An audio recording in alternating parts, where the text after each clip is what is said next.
నెల్లూరు జిల్లా మనుబోలు మండలం బద్దివోలు క్రాస్ రోడ్లో వెలసి ఉన్న సంగమేశ్వర స్వామి ఆలయంలో మహాశివరాత్రి సందర్భంగా ఎమ్మెల్యే సోమిరెడ్డి బుధవారం దర్శించుకుని ప్రత్యేక పూజలు నిర్వహించారు.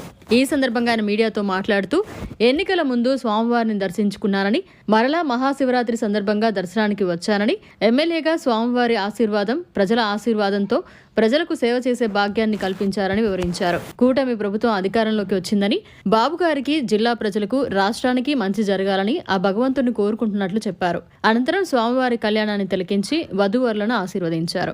బద్వేల్ ఆటో యూనియన్ నాయకులు తమ సమస్యలను ఎమ్మెల్యే సోమిరెడ్డికి వివరించారు. ఈ కార్యక్రమంలో ఆయన వెంట మండల వ్యాప్తంగా టీడీపీ నాయకులు, కార్యకర్తలు, అభిమానులు పాల్గొన్నారు. స్వామి ఆశీర్వాదాలు తీసుకున్నాము.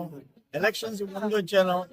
స్వామి ఆశీర్వాదాలతో, ప్రజల ఆశీర్వాదాలతో ఈరోజు మా కూటమి అధికారంలోకి వచ్చింది. నేను ఎమ్మెల్యే అయినాను. ప్రజలకు సేవ చేసే అవకాశం స్వామి ఆశీర్వాదం వల్ల జరిగింది. సంగమేశ్వరుడి బ్లెస్సింగ్స్ జిల్లాకి, రాష్ట్రానికి, అందరికీ కూటమి ప్రభుత్వానికి, బాబు గారికి, బీజేపీకి ఉండాలని కోరుకుంటున్నాను. మరిన్ని అప్డేట్స్ కోసం మన HN9 టీవీ ఛానల్ ని సబ్స్క్రైబ్ చేసుకోండి.